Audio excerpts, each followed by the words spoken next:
Hello viewers, welcome to மூக்குக்கு மனம் நாக்கு ருசி சேனல். நம்ம இன்றைக்கி பலாக்காயை வச்சு பிரியாணி பண்ண போகிறோங்க. ரொம்பவும் சுவையாக இருக்கும். இது எப்படி பண்ணுறது பார்க்கலாமா? வாங்க கிச்சனுக்கு.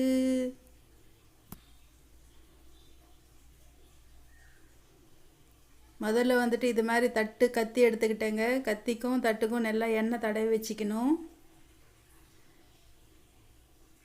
அது பிசுன்னு ஒட்டாமல் இருக்கும். இப்போ பலாக்காய் எடுத்தேன், பால் வந்திருக்கு, அது டிஷ்யூ பேப்பரால் தொடச்சிடணுங்க. இது மாதிரி ரவுண்ட் பீஸாக போட்டிருக்கேன்.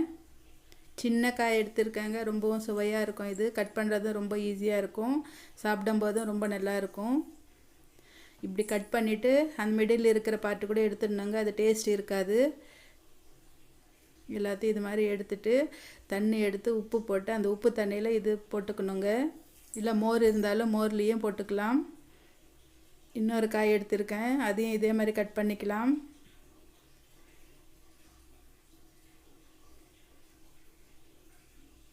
இப்போ தண்ணி நல்லா கொதிச்சிக்கிட்டு இருக்குங்க. ரைஸ் போட்டு நல்லா வடித்து எடுத்துக்கலாம். பிரியாணிக்காக தம் பிரியாணி பண்ண போகிறோம் இல்லையா, அதனால இது மாதிரி பிரியாணி இலை, பட்டை, கொஞ்சம் லவங்கம், ஏலக்காயெல்லாம் போட்டு நல்லா தண்ணி கொதிச்சிக்கிட்டு இருக்குங்க. பாஸ்மதி அரிசி அரை மணி நேரம் முன்னாடியே நல்லா ஊற வச்சுருக்கேன். அதை போட்டுட்டு நல்லா வடிகட்டிக்கலாம்.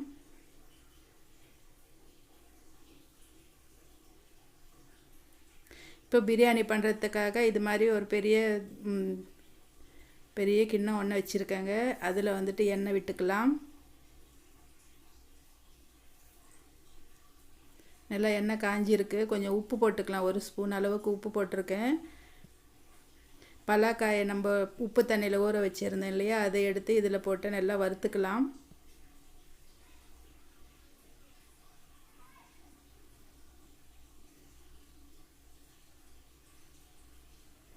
இப்போ தண்ணியும் இது ரைஸும் நல்லா கொதிச்சிக்கிட்டு இருக்குங்க. இப்போது உப்பு போட்டுக்கலாங்க. ரைஸில் உப்பு போட்டுக்கிட்டோம்னா சப்புன்னு இல்லாமல் இருக்கும். பிரியாணி சாப்பிடும்போது கொஞ்சமாக உப்பு போட்டு நல்லா வேக வச்சுக்கணும். வெந்ததும் நம்ம வந்துட்டு இது மாதிரி ரைஸை வடிகட்டிட்டோங்க. வடிகட்டுற கிண்ணத்தில் போட்டு நல்லா சாதத்தை வடிகட்டிட்டோம். தண்ணி எல்லாம் போயிடுச்சு. இப்போ இந்த மசாலா ஐட்டம்ஸ் எல்லாம் எடுத்துடலாங்க. இப்போ நமக்கு இந்த பலாக்காயும் நல்லா ஃப்ரை ஆகிட்டுருக்கு. ஒருவேளை உங்களுக்கு கொஞ்சம் முத்தனை பலாக்காவாக இருந்தாக்கா கொஞ்சமாக இதுலேயே தண்ணி விட்டு கூட நம்ம வேக வச்சுக்கலாம். இல்லைன்னா செப்பரேட்டாக தண்ணி எடுத்து உப்பு மஞ்சத்தூள் போட்டு இதை வேக வச்சு கூட எடுத்துக்கலாங்க. நம்ம கொஞ்சம் ரொம்ப இலைச்சிலாக இருக்குன்றதுனால இது மாதிரி போட்டு நல்லா ஃப்ரை பண்ணிட்டேன். நல்லா வெந்துடுச்சு. இது மாதிரி கட் பண்ணும்போது கூட நல்லா கரண்டியால் கட் பண்ண முடியுதுங்க. இது மாதிரி இருந்தாக்கா நமக்கு வெந்த மாதிரி ஒரு பீஸ் எடுத்து சாப்பிட்டுட்டேங்க. ரொம்பவும் சுவையாக இருக்குது, மட்டன் சுவையில் இருக்குது. இப்போ அதே எண்ணெயில் நம்ம லவங்கம், ஸ்டார் அனாசி, பிரியாணி இலை, ஏலக்காய் எல்லாத்தையும் போட்டு நல்லா இது மாதிரி ஃப்ரை பண்ணிக்கலாம். முந்திரி பருப்பும் கொஞ்சம் போட்டிருக்காங்க. இந்த பிரியாணியில் முந்திரி பருப்பும் ரொம்ப நல்லாயிருக்கும் சாப்பிடும்போது. வெங்காயம், ஒரு பெரிய வெங்காயம் 2 வெங்காயம் கட் பண்ணி போட்டிருக்கேன். இதையும் நல்லா இது மாதிரி ஃப்ரை பண்ணிக்கலாம்.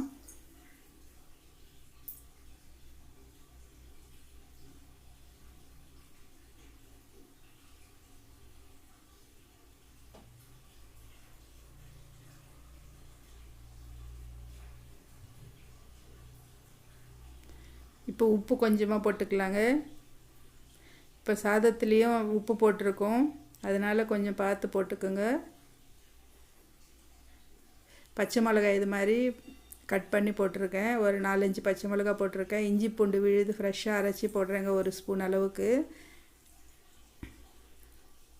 இதையும் நல்லா பச்சை மணம் போகிற வரைக்கும் நல்லா இது மாதிரி ஃப்ரை பண்ணிக்கணும்.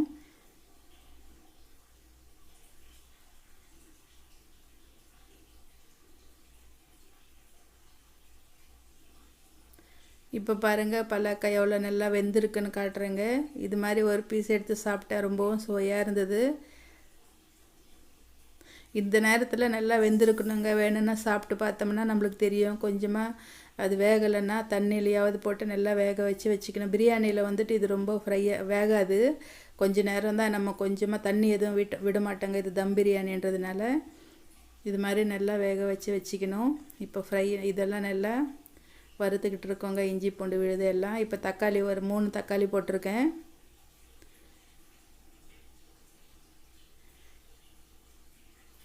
இதையும் நல்லா வறுத்துக்கலாம். தக்காளி நல்லா மேஷ் ஆகிற அளவுக்கு வறுத்துக்கணுங்க. மூடி போட்டுட்டு பாருங்கள், மூடி போட்டு எடுத்துருக்கேன். நல்லா வெந்துடுச்சு தக்காளி.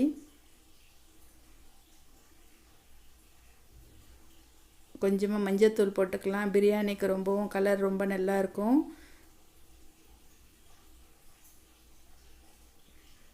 கொஞ்சமாக மிளகாத்தூள் போடுறேங்க. இது ரொம்ப காரமாக இருந்தால் நல்லா இருக்காது. கொஞ்சமாக மிளகாத்தூள் போட்டிருக்கேன். பச்சை மிளகா ஆல்ரெடி போட்டிருக்கேன்.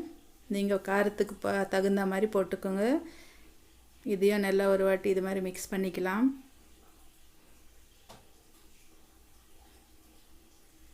இப்போ இந்த பலாக்காவையும் போட்டுடலாம். இதை போட்டு நல்லா மசாலா நல்லா மிக்ஸ் ஆகிற மாதிரி ஒரு வாட்டி இது மாதிரி கலக்கிக்கலாங்க.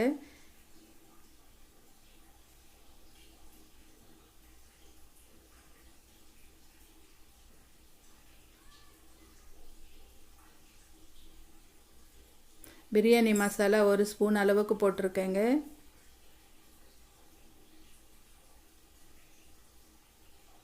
நமக்கு இது மாதிரி மசாலா பேக்கெட்லேருந்து போட்டுட்டா ஈஸியாக இருக்குங்க. ஒரு நேரத்தில் 1 ஸ்பூன் அளவுக்கு பிரியாணி மசாலா போட்டிருக்கேன். இதை நல்லா மிக்ஸ் பண்ணிக்கலாம்.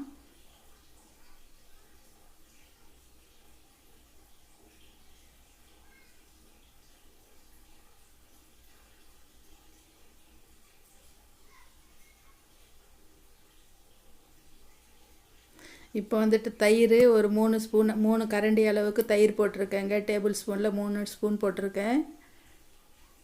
இது இனிப்பாக இருக்குங்க. தயிர் ரொம்ப புளிச்ச தயிர் இல்லை, ஒரு 5 மணி நேரம் இந்த தயிருங்க. இது ரொம்ப புளிச்சது போடக்கூடாது, டேஸ்ட்டாக இருக்காது. அதனால் கொஞ்சமாக இனிப்பாக இருக்கிற தயிர்னா போட்டுக்கலாம். உங்களுக்கு ரொம்ப புளிப்பாக இருக்குது தயிர்னு பார்த்தீங்கன்னா 1 கரண்டி தயிர் போட்டுட்டு ஒரு அரை கிளாஸ் அளவுக்கு பால் ஊற்றிக்கலாங்க. அதுவும் நல்லாயிருக்கும். இப்போ இந்த சாதத்தை போட்டுடலாம், வடிச்சிருக்கிற சாதத்தை.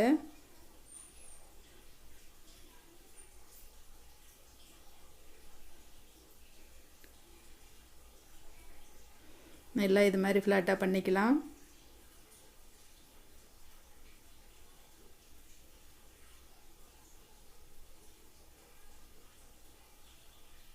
இப்போ வந்துட்டு நெய் போட்டுக்கலாங்க. நெய் 1 ஸ்பூன் 1.5 ஸ்பூன் அளவுக்கு போட்டிருக்கேன். இது நல்லா ஆவியில் நல்லா இது மெல்ட் ஆகிடுங்க. அதனால இப்படியே போடுறேன். இல்லைன்னா நம்ம மெல்ட் பண்ணி கூட போட்டுக்கலாம். புதினா கொத்தமல்லி கொஞ்சமாக தூவிக்கலாம். வேணும்னா நம்ம மசாலா வறுக்கும்போது கூட இதை போட்டு வறுத்துக்கலாங்க. கொஞ்சமாக இது ஃப்ரைடு ஆனியன் போட்டிருக்கேன், பரிஸ்தா.